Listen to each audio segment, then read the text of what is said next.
Hello students, तो आपको आज मेथड इंट्रोड्यूस करने जा रहे हैं। एक और अलजेब्राइक नया मेथड है, वो है क्रॉस मल्टीप्लिकेशन मेथड। आपने अभी तक जो पढ़ा है उसको मैं एक बार फिर से रिकॉल करा रहा हूँ। आपने ग्राफिकल मेथड पढ़ा, सब्स्टिट्यूशन मेथड पढ़ा, एलिमिनेशन मेथड पढ़ा, और अब आपको मैं एक नया मेथड इंट्रोड्यूस करने जा रहा हूँ, क्रॉस मल्टीप्लिकेशन मेथड। क्लियर? तो क्रॉस मल्टीप्लिकेशन मेथड को कैसे करना है, बहुत ही यूज़फुल मेथड है, और इसे कैसे हमें अप्लाई करना है, किसी भी pair of linear equation two variable से सॉल्यूशन कैसे फाइंड करेंगे क्रॉस मल्टीप्लिकेशन का यूज़ करके। ठीक है, तो इसको हम लोग समझेंगे। तो ग्राफिकल मेथड, ज्योमेट्रिकल मेथड था, और ये जितने भी सारे मेथड आ रहे हैं, सब्स्टिट्यूशन आ रहा है, आपने पढ़ा, एलिमिनेशन, और अब आप क्रॉस मल्टीप्लिकेशन है, ये सारे अलजेब्राइक मेथड हैं। तो कह सकते हो कि ये थर्ड अलजेब्राइक मेथड है जो हम लोग पढ़ने जा रहे हैं। मैं फिर से रिकॉल करा रहा हूँ एक बार। जनरल फॉर्म आपको मालूम है pair of linear equation two variables का होता क्या है। a1x plus b1y plus c1 is equal 0, a2x plus b2y plus c2 is equal 0। और ये कंडीशंस भी आपको मालूम है कि ये condition when a1 upon a2 does not equal b1 upon b2 unique solution, and when a1 upon a2 is equal b1 upon b2 is equal c1 upon c2 infinitely many solutions, and when a1 upon a2 is equal b1 upon b2 does not equal to c1 upon c2 no solution। बहुत कई बार discussion हो चुका है इन सब चीज़ों पर। तो मैंने फिर से एक बार रिकॉल, जिससे कि आप थोड़ा सा कनेक्ट हो जाएं कि ये हम लोग पढ़ चुके हैं। देखिए क्रॉस मल्टीप्लिकेशन मेथड कैसे करना है, तो मैंने एक एग्ज़ाम्पल लिया है, इस एग्ज़ाम्पल को मैं करूँगा, और इसमें बहुत सिंपल सा एग्ज़ाम्पल है। Cost of 5 oranges and 3 apples is equal ₹35 है, and cost of 2 oranges and 4 apples is ₹28। We have to find cost of n orange and apple also. Clear? तो देखिए कैसे करना है। तो ये आपको जनरल फॉर्म मालूम है, तो यहाँ पर आप x लिखोगे, यहाँ y लिखोगे, यहाँ पर 1 लिखोगे। क्लियर भाई? वेरिएबल यहाँ पर x y है, और इसको कांस्टेंट के लिए हम यहाँ पर 1 लिख रहे हैं। कांस्टेंट का रिप्रेजेंटेशन है, यहाँ 1 कर रहा है। तो अब हमें x के नीचे क्या लिखना है, y के नीचे क्या रखना है, y1 के नीचे क्या रखना है, ये सारी चीज़ें देखते हैं। अब x के नीचे क्या होगा, हमें इसको कवर करना होगा। x के नीचे क्या रखा जाएगा, इसको कवर करेंगे, तो हमें दिखाई दे रहा है b1 b2। अब देखो y का जो कोफिशिएंट है वो b1 है, और इस इक्वेशन में b2 है, और वहाँ c1 c2 है। तो हमें कोफिशिएंट पर ध्यान देना है, x और y के कोफिशिएंट पर ध्यान देना है। a1 b1 c1 a2 b2 c2 पर ही हमें ध्यान देना है। तो x के नीचे क्या होगा, x को कवर करेंगे। x के नीचे क्या लिखना है, x को कवर करेंगे, तो क्या दिखाई दे रहा है, b1 b2 c1 c2। Clear? तो b1 b2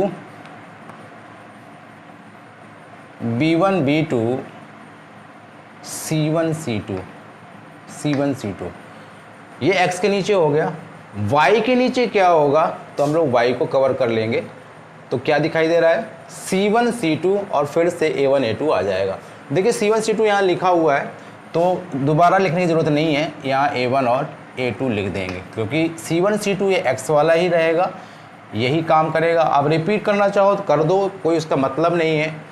तो x के नीचे b1 b2 और c1 c2, और y के नीचे क्या होगा, c1 c2 और a1 a2। अब 1 जो कांस्टेंट का रिप्रेजेंटेशन कर रहा है, इस 1 के लिए हमें इसको कवर करना होगा। तो क्या दिखाई दिया, a1 a2 b1 b2, a1 a2 लिखा हुआ है, b1 b2 आपको फिर से लिख देना है। फिर से मैं इसको रिपीट कर रहा हूँ, x y और 1, क्योंकि यहाँ पर x y एक आप देख रहे हो यहाँ पर वेरिएबल्स हैं। तो जो भी वेरिएबल होंगे pair of linear equation two variables में, तो उन वेरिएबल्स को यहाँ पर आप लिखोगे, और कांस्टेंट का जो रिप्रेजेंट करेगा वो यहाँ 1 करेगा। तो यहाँ x और y दो वेरिएबल हैं, यहाँ मैंने लिखा हुआ है x y, और कांस्टेंट का रिप्रेजेंट यहाँ पर 1 कर रहा है।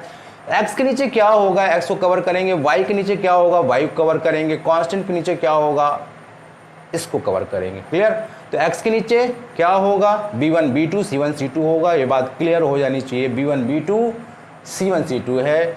y के नीचे क्या होगा, y को कवर किया, और c1 c2 और a1 a2 दिखाई दे रहा है, और कांस्टेंट के नीचे क्या होगा, A1 A2 और B1 B2। क्लियर हो गया? क्लियर हो गया। और अब इसके बाद top to bottom and bottom to top, top to bottom, ये आप देख रहे होगे, इसलिए इसका नाम जो है क्रॉस मल्टीप्लिकेशन है। ये जो आप क्रॉस देख रहे हैं, तो यहाँ पर अब x के ऐसे लिखेंगे, y ऐसे लिख देंगे और 1 ऐसे लिख देंगे। ये बात आपको समझ में आ जाएगी। तो टॉप टू बॉटम, तो टॉप टू बॉटम है, तो यहाँ पर ये प्लस में रहेगा, ये प्लस में रहेगा, और जो बॉटम टू टॉप प्रोडक्ट आएगा वो माइनस में जाएगा, B2C1 हो जाएगा। मैं फिर से बता रहा हूँ, टॉप टू बॉटम जो प्रोडक्ट आएगा वो प्लस में होगा, B1C2 है, ये B1C2 है, और जो बॉटम टू टॉप प्रोडक्ट है वो माइनस में जाएगा। ऐसे यहाँ भी करेंगे, top to bottom product plus में आएगा C1A2, and bottom to top जो प्रोडक्ट है वो माइनस में जाएगा। और इसी तरह से यहाँ पर A1B2 ये प्लस में जाएगा प्रोडक्ट, एंड A2B1 ये आएगा माइनस में। क्लियर? और अब इसके बाद ये तीनों जो है इक्वल हैं, तो हम 1 बाई 1 करके, क्योंकि x की वैल्यू हमें निकालना है तो हमें इसके इक्वल करना होगा, y की वैल्यू निकालना है तो हमें इसके ही इक्वल करना होगा। तो देखिए, तो x की वैल्यू क्या आएगी, x की वैल्यू क्या आएगी, तो x इज इक्वल आ जाएगा, भाई देखो मैं अभी पूरा लिख देता हूँ क्योंकि आपको कोई भी स्टेप डायरेक्ट नहीं लगना चाहिए, ठीक है ना। तो मैं लिख रहा हूँ x upon B1C2 minus B2C1 is equal क्या है, 1 अपॉन A1B2 माइनस A2B1 है। तो जब x की वैल्यू आप निकालोगे, तो ये जो है क्रॉस ओवर 1 के साथ होगा, ये न्यूमरेटर में आएगा और ये डिनोमिनेटर में आ जाएगा। क्लियर? ये न्यूमरेटर में आ जाएगा, भाई देखो ना, x into A1B2 minus A2B1 is equal क्या होगा, इसका मल्टीप्लाई यहाँ होगा, मैंने इसका इसमें मल्टीप्लाई किया, इसमें मल्टीप्लाई यहाँ होगा ना, तो B1C2 माइनस B2C1 हो जाएगा, है ना। भाई मुझे ये हटाना होगा, मुझे लग रहा है इसकी ज़रूरत अब मुझे समझ में आ नहीं रही है, तो मैं इसे हटा रहा हूँ क्योंकि आपको क्रॉस की चीज़ में डिस्टर्ब नहीं होना चाहिए, ठीक है ना। ये आप पहले से ही देख चुके हो और मैंने कई बार बताया भी हुआ है, तो मैंने हटा दिया। तो मैं फिर से x A1B2 माइनस A2B1 हो गया, इसका मल्टीप्लाई यहाँ हुआ क्रॉस, और is equal B1C2 minus B2, और ये C1 में लिखने जा रहा था और स्पेस कम की वजह से मैंने उसको हटाया था, ये हो गया, ठीक है। तो x की वैल्यू क्या आ जाएगी, तो x की वैल्यू आ जाएगी B1C2 minus B2C1 upon A1B2 minus A2B1। मैं आपको बता रहा था कि x की जो वैल्यू आएगी वो ये न्यूमरेटर में आएगा, ये जो टर्म है वो न्यूमरेटर में आएंगे B1C2 माइनस B2C1, और ये जो टर्म है वो डिनोमिनेटर में आ जाएगा। And similarly you can write y is equal, अब आप बताइए y इज इक्वल क्या हो जाएगा, y इज इक्वल आएगा, ये जो है क्रॉस इसके साथ में आएगा, तो जिसका ये क्रॉस 1 के साथ होगा ये डिनोमिनेटर में नहीं आएगा, ये न्यूमरेटर में आएगा, C1A2 minus C2A1 upon A1B2 minus A2B1 आएगा। तो x की ये वैल्यू है आपने देखा, और y की जो वैल्यू है वो भी आपने देखा कि ये जो वैल्यू आ गई है।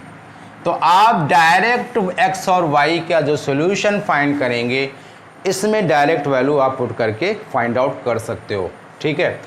तो मैं आपको एक एग्ज़ाम्पल यहाँ पर दे रहा हूँ, और इसको बहुत ही सिंपल एग्जाम्पल है, इसको देख लेते हैं। Cost of 5 oranges and 3 apples. तो देखिए लेट कर लेते हैं सॉल्यूशन, बहुत ही ईजी एग्जाम्पल है। ऑरेंज की कॉस्ट अगर x रुपीज़ है, ऑरेंज की कॉस्ट अगर x रुपीज़ है और एप्पल की कॉस्ट अगर y रुपीज़ है, तो डायरेक्ट इक्वेशन इसका बनाया जा सकता है 5x plus 3y is equal 35। बहुत सारे क्वेश्चन बताए गए हैं इस टाइप के। एंड सिमिलरली 2x + 4y = 28 हो जाएगा।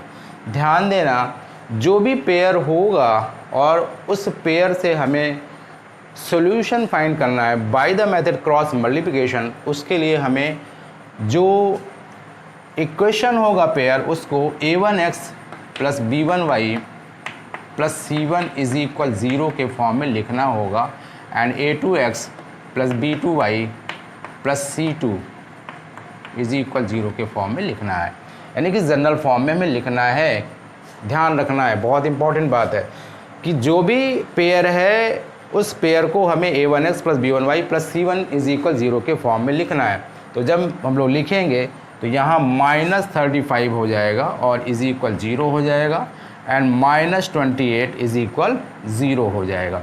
और अब इसके बाद फिर से वही मेथड, आप चाहो तो डायरेक्ट इसमें x और y में जो भी b1 c2, क्योंकि आपको मालूम है क्योंकि ये a1 है, ये b1 है, c1 है। चेक करिए, ये a1 b1 c1 है, तो ये a1 है, a1 5 है, b1 3 है, c1 -35 है। चेक करिए, c1 -35 है, a2 2 है, b2 4 है और c2 -28 है। आप डायरेक्ट इसमें वैल्यूज रख करके और x और y की वैल्यू फाइंड कर सकते हो, और या मैंने जैसे बताया है उससे आप ऐसे ही फाइंड कर सकते हो। तो यहाँ मैंने x लिखा, यहाँ मैंने y लिखा, यहाँ मैंने y1 लिखा। ठीक है, तो x के नीचे क्या होगा, बहुत ही इंटरेस्टिंग है। x के नीचे क्या होगा, आपने इसको कवर कर लिया तो क्या है 3 4 -35 -28 हो जाएगा। साइन का ध्यान नहीं रखते स्टूडेंट्स, वो आपको ध्यान रखना है। x के नीचे क्या लिखा जाएगा, 3 4 और -35 -28, तो 3 4 एंड -35 एंड -28। y के नीचे क्या होगा, y कवर हो गया तो -35 -28 और 5 2 ये लिखा हुआ है, और यहाँ पर आपको केवल लिखना है 5 और 2 लिखेंगे। ठीक है ना, y को थोड़ा छोटा कर देते हैं। आप देख रहे हो कि स्पेस के अकॉर्डिंग ही लेटर भी होना चाहिए।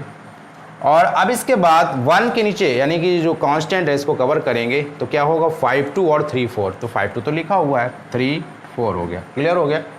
और यहाँ पर अब क्रॉस ओवर ऐसे, ये आपको मैंने बताया टॉप टू बॉटम और बॉटम टू टॉप, क्लियर।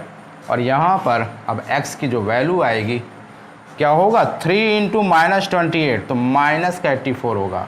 28 की टेबल आपको आनी चाहिए भाई, 28 × 3 -84 होगा, और माइनस यहाँ होगा क्योंकि मैंने बताया था टॉप टू बॉटम का जो प्रोडक्ट होगा वो प्लस होगा और बॉटम टू टॉप का जो प्रोडक्ट होगा वो माइनस में जाएगा।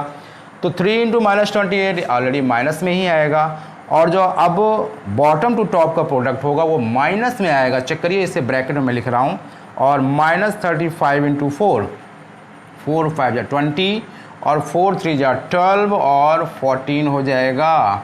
और भाई चेक करो, ये माइनस का है प्रोडक्ट। 4 × -35, 4 × -35, 4 × -35 -140, और जो ये बॉटम टू टॉप वाला है ये प्रोडक्ट माइनस में जाएगा, तो ध्यान रखिएगा, = y अपॉन तो -35 × 2 ये तो प्लस में ही जाएगा, लेकिन अब इसका प्रोडक्ट माइनस में है तो माइनस में ही रखेंगे ना। तो -35 × 2 होगा -70, और अब बॉटम टू टॉप वाला जो प्रोडक्ट होगा वो माइनस में लिखा जाएगा। वो बात अलग है कि उसका जो नंबर्स हैं ऑलरेडी माइनस में हैं, तो -28 × 5 जो होगा वो क्या होगा, है ना, माइनस का 140 आएगा, माइनस का 140 आएगा। 5 8 जा 40 और 5 2 जा 10, 14 होगा। इस तरह से अब 1 को लिखेंगे, 1 को लिखेंगे तो 1 अपॉन होगा 5 × 4 20 आएगा, -2 × 3 6 आएगा। तो ये बात आपको समझ में आ जानी चाहिए। ठीक है, अब ज़रा ध्यान दो, x अपॉन इसको हम लोग और जो है रिड्यूस करेंगे, सॉल्व करेंगे, सिंप्लीफाई करेंगे। -84 प्लस का 140, चेक करो, माइनस इंटू माइनस, माइनस का 140 है, ये माइनस का 140 है, तो ये प्लस का 140 हो जाएगा, = y अपॉन -70 है और प्लस का 140 आ जाएगा, और इसके बाद 1 अपॉन ये आएगा 14, 1 अपॉन 14 आ जाएगा। तो ये क्या आ जाएगा, x अपॉन माइनस का 84 और प्लस का 140 कितना आएगा? 10 में 4 गया 6, 10 में 4 गया 6 और यहाँ 13 है, 13 में सेट गया 5, 56 and is equal y upon, ये बात तो आपको डायरेक्ट ही लिखना होगी, 70 और इज इक्वल 1/14 आ जाएगा। क्लियर? 1/14 आ जाएगा। और अब इस x और y की वैल्यू को हमें फाइंड आउट करने के लिए इस 1/14 के इक्वेट करना होगा और मैं यहाँ करना चाहता हूँ, ठीक है, इस स्पेस में करना चाहता हूँ, स्पेस में बना रहा हूँ। तो x/56 इज इक्वल 1/14 है। चेक करिए, x/56 इक्वल 1/14 है तो क्या आ जाएगा? 14x इज इक्वल 56 आएगा। तो क्या x इज इक्वल क्या आ जाएगा? 56/14। तो कितना हो जाएगा? 4 आ जाएगा। चेक करो, 4 ही आएगा, ठीक है ना। और अब इस तरह से y की वैल्यू भी हम लोग निकालेंगे। तो y की वैल्यू निकालेंगे तो y/70 तो y/70 इज इक्वल 1/14 है। तो मैं क्रॉस कर देता हूँ यहाँ से, 14y लिख दूँ, ज़्यादा सही रहेगा, क्यों स्पेस लूँ। 14y, चेक करो, 14y इज इक्वल, ये 14 है, 14y is equal 70, 14y is equal 70 है तो y इज इक्वल क्या हो जाएगा? 5 ही तो आएगा। अब आप चेक करो कि जो हम लोगों से रिक्वायर्ड था एन ऑरेंज, तो N orange cost of N orange वो क्या हो जाएगा? ₹4, है ना, ₹4 एन एप्पल वो क्या हो जाएगा? ₹5 हो जाएगा। चेक कर लो, ऑरेंज की जो कॉस्ट होगी, क्योंकि हम लोगों ने ऑरेंज जो है वो x लिया था और एप्पल जो है y लिया था, तो जो ऑरेंज की कॉस्ट होगी वो x है, वो ₹4 और जो एप्पल की कॉस्ट है वो ₹5। तो ये मैंने आपको क्रॉस मल्टीप्लिकेशन मेथड का मतलब बताया कि कैसे अप्लाई करेंगे किसी भी pair of linear equation two variable से सॉल्यूशन फाइंड करने के लिए क्रॉस मल्टीप्लिकेशन मेथड कैसे हम लोग करेंगे। तो आप डायरेक्ट x और y की वैल्यू भी इस फार्मूले से फाइंड आउट कर सकते हैं। So we will take some more examples, so please pause video to write it down. और वो एग्ज़ाम्पल से ही मुझे लग रहा है कि ये 1/3 ये ग्रीन बोर्ड मेरा फिल हो गया है, तो इसका सॉल्यूशन तो मुझे लग रहा है कि ज़्यादा टफ नहीं है, बट थ्योरी लिखने में मुझे टाइम लगा कि ये इतना थोड़ा मैंने शॉर्ट किया हुआ है इसको। From a bus stand in Kanpur, और सिटीज़ का नाम भी मैंने चेंज किया है। From a bus stand in Kanpur if we buy 2 tickets to Banda and 3 tickets to Jhansi, total cost ₹46। It means क्या है, बस स्टैंड में कानपुर में खड़े हैं और कानपुर के बस स्टैंड में 2 टिकट जो है लिए जा रहे हैं बांदा के लिए। कानपुर के बस स्टैंड में 2 टिकट लिए जा रहे हैं बांदा के लिए एंड कानपुर की बस स्टैंड में 3 टिकट्स झांसी के लिए ले जा रहे हैं। और इस तरह से जो टोटल कॉस्ट पे की जा रही है ₹46। But if you buy 3 tickets to Banda, लेकिन अगर कंडीशन चेंज हो जाए, कानपुर के बस स्टैंड से 3 tickets बांदा के लिए लिए जाए एंड 5 tickets झांसी के लिए, तो टोटल कॉस्ट ₹74 पे करनी होगी। And we have to find the fares from bus stand. और बस स्टैंड कहाँ पर है? कानपुर में हम लोग हैं। Find the fares from bus stand to Banda and to Jhansi. हमें पता करना है कि कानपुर से बांदा का किराया कितना है और कानपुर से झांसी का किराया कितना है। क्लियर? तो इस तरह से लेट करेंगे, लेट फेयर फ्रॉम अब bus stand to Banda and bus stand to Jhansi लिखिए या कानपुर से लिख दीजिए सीधे। Let fare from Kanpur to Banda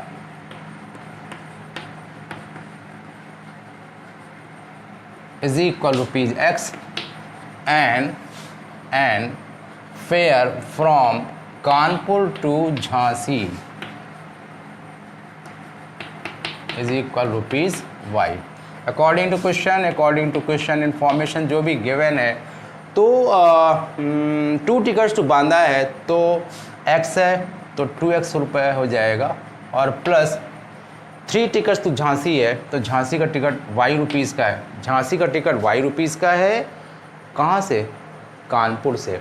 तो 1 टिकट है ₹Y का तो 3 टिकट्स कितने का हो जाएंगे, 3y के हो जाएंगे।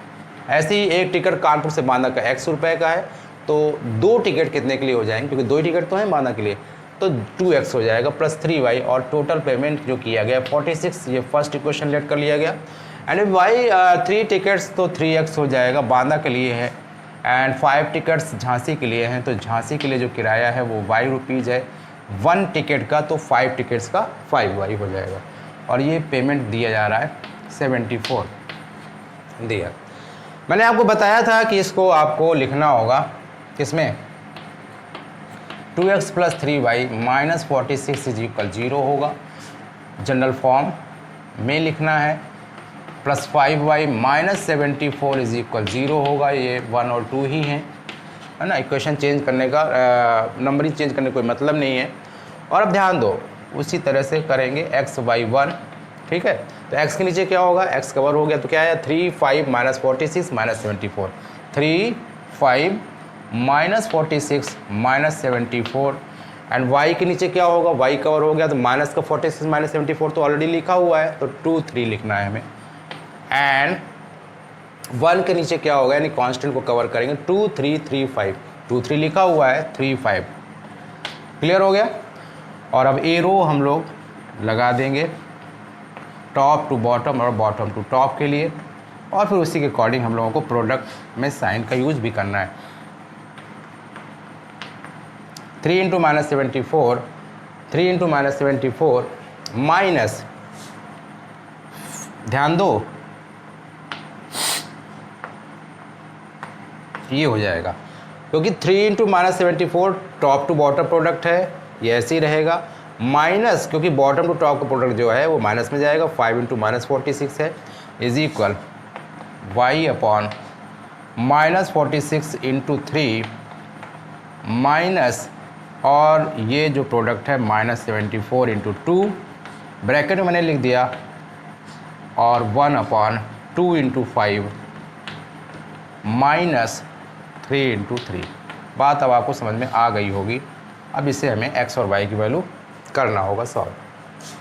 तो x अपॉन 3 इंटू माइनस 74, 3 4 12 होगा, 3 7 21 होगा, और 21 22 होगा, है ना। गलत लिख दिया, 3 4 12 एंड 3 7 21 22, हाँ ठीक सही कर रहा था, माइनस यहाँ लगाऊंगा, एंड माइनस का और माइनस का प्लस, चेक करिए, माइनस और माइनस प्लस होगा, तो प्लस का आएगा यहाँ पर, और 5 से 30, 3 कैरी, और 5 हो 20 23 होगा, y अपॉन माइनस का 46 इंटू 3, 3 6 18 होगा, और 3 4 12 13 होगा, माइनस का 138 होगा, और प्लस का 74 इंटू 2 होगा, तो 2 4 8 और 2 7 14 इज इक्वल 1 अपॉन 10 माइनस का 9 होगा, चेक करो भाई, तो 1 x अपॉन हो जाएगा, चेक करो 8 आएगा, इज इक्वल y अपॉन इसका कितना आएगा, 10 आएगा। बात समझ में आ गई ना। तो ये होगा x upon 8 is equal 1 and y upon 10 is equal 1 आएगा। तो इस तरह से x इज इक्वल ₹8 आएगा एंड y इज इक्वल आएगा ₹10 आएगा, ठीक है। तो आपको क्लियर हो गया, फेयर फ्रॉम, ये आपको लिखना है जो फाइनल स्टेटमेंट है, fare from Kanpur to Banda, ये ₹8 है, एक टिकट का, सिंगल टिकट का जो फेयर है कानपुर टू बांदा का वो ₹8 है, और कानपुर से झांसी का जो सिंगल टिकट का फेयर है वो ₹10 है। So please pause video to write it down, और अब नेक्स्ट एग्जाम्पल हम लेते हैं। एग्जाम्पल नंबर 15 और एग्जाम्पल नंबर 16 आप देख रहे हो, और इन दोनों ही एग्जाम्पल्स को हमें करना है। For which values of p, यानी p की किस वैल्यू या वैल्यूज़ के लिए, यानी एक से ज़्यादा भी वैल्यू हो सकती है क्या।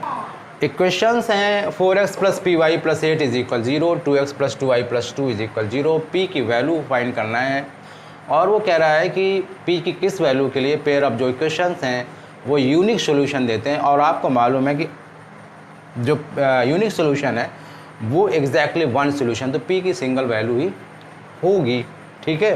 तो देखते हैं, आपको मालूम है कि यूनिक सॉल्यूशन के लिए कंडीशन मैंने आपको अभी स्टार्टिंग में भी लिखी थी, A1/A2 does not equal B1/B2 होता है, ठीक है। तो A1/A2 क्योंकि A1x B1y C1 A2x plus B2y plus C2 is equal 0 general form कई बार बताया गया है। तो A1/A2 जो हो जाएगा वो 4/2 हो जाएगा, इज नॉट इक्वल टू होगा और P/2 होगा, P/2 हो जाएगा। क्लियर, क्रॉस मल्टीप्लाई होगा तो क्या हो जाएगा 2P इज़ नॉट इक्वल 8 हो जाएगा, 2P इज़ नॉट इक्वल 8 हो जाएगा। तो P इज़ नॉट इक्वल 8/2 होगा, दैट इज़ 4 नॉट इक्वल, क्योंकि 2 से कैंसिल करेंगे ना इसको, तो P इज़ नॉट इक्वल 4 हो जाएगा। तो हमें जो यूनिक सॉल्यूशन गिवन है पेयर, तो P की किस वैल्यू, तो P की वैल्यू जो होगी सारी वैल्यूज़ पॉसिबल हैं एक्सेप्ट 4। सो एक्सेप्ट 4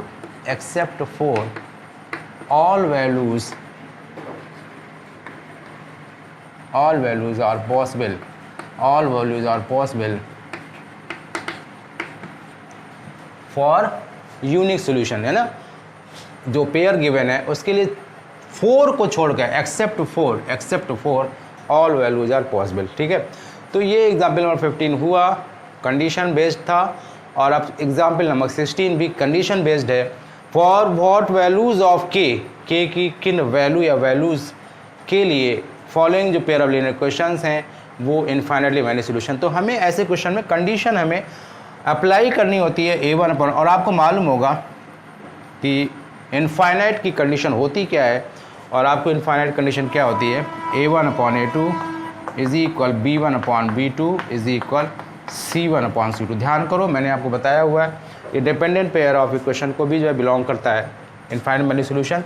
तो A1/A2 हो जाएगा K/12 इज इक्वल 3/K, है ना, इज इक्वल C1/C2 माइनस का K-3 होगा अपॉन माइनस का K होगा। आप ये पूरा विद साइन लिखा करिए और फिर इसके बाद में आप इसे K/12 को इज इक्वल करेंगे इसके साथ में, फिर 3/K का। देखो एक बार K/12 का इसके साथ में करा देंगे, ठीक है, और फिर 3/K का फिर से इसके साथ में क्रॉस कराएंगे। तो K/12 इज इक्वल माइनस है तो अभी प्लस कर देंगे, तो K-3/K हो जाएगा, क्योंकि माइनस है, माइनस से प्लस के हो जाएंगे, ठीक है, क्लियर। तो K² क्रॉस करेंगे, K² 12K-36 हो जाएगा, चेक कर लो, K² इज इक्वल 12K-36 हो जाएगा। और ये ध्यान दो K² इज इक्वल 12K-36 है, तो आप इसको कैसे करोगे, K² इज इक्वल 12K-36 है, क्योंकि मैंने लिया है K/12 इज इक्वल माइनस का K है, सॉरी ये माइनस का, अच्छा ये प्लस का हो जाएगा, ठीक है ना, मैं खुद ही कंफ्यूज हो रहा था, यहाँ प्लस ही कर दिया, K-3/K है। तो K² इज इक्वल 12K-36 है। और ये ध्यान दो ऐसा ये क्वाड्रेटिक इक्वेशन बन गया। और अब इसे हम लोग करेंगे स्प्लिटिंग मेथड से सॉल्व।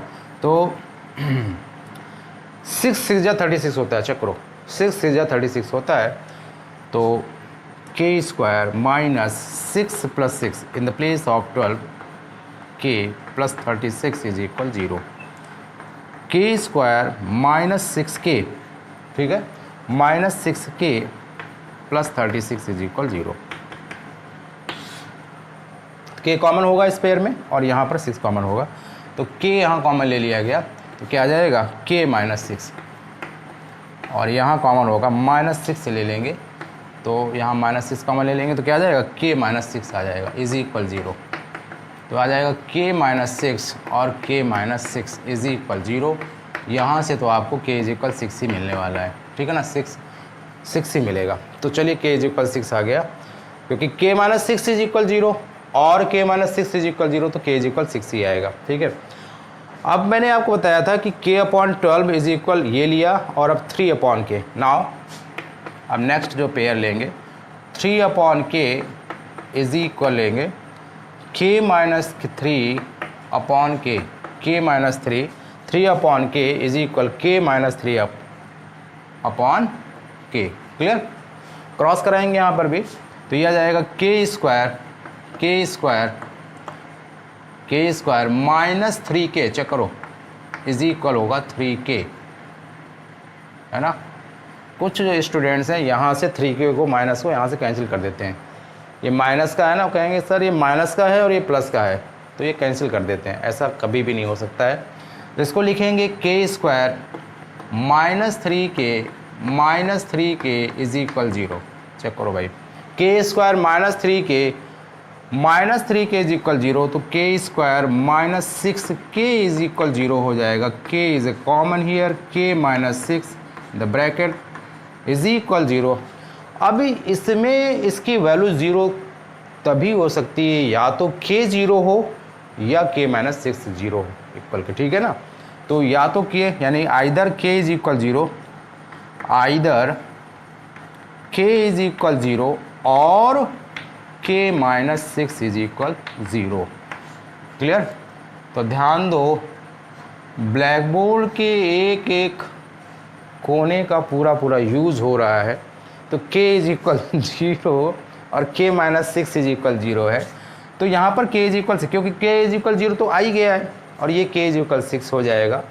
तो k इज इक्वल 0 और k इज इक्वल 6 हो रहा है। ध्यान दो, जो पहला मैंने पेयर लिया था वहाँ से k इज इक्वल 6 आ रहा है और यहाँ पर भी जो है k इज इक्वल 0 और k इज इक्वल 6 आ रहा है। तो इसमें कॉमन जो सोल्यूशन है, k की जो वैल्यू कॉमन है वो 6 है, k की जो वैल्यू है कॉमन वो 6 है। सो k की जो वैल्यू होगी वो 6 होगी। k की जो वैल्यू क्या होगी? 6 होगी। और यहाँ मैंने ये एलिप्स बना दिया, k की जो वैल्यू होगी वो 6 होगी। तो for what values of k will the following pair, क्योंकि जो कॉमन सोल्यूशन है ना, यहाँ भी 6 है और यहाँ पर 0 और 6 आ रहा है, तो इसमें कॉमन क्या है? 6 है ना। तो k की जो वैल्यू 6 है, यही आंसर आएगा। क्लियर? सो इस तरह से ये इंट्रोडक्शन कंप्लीट होता है आपका exercise 3.5। Now we will proceed exercise 3.5।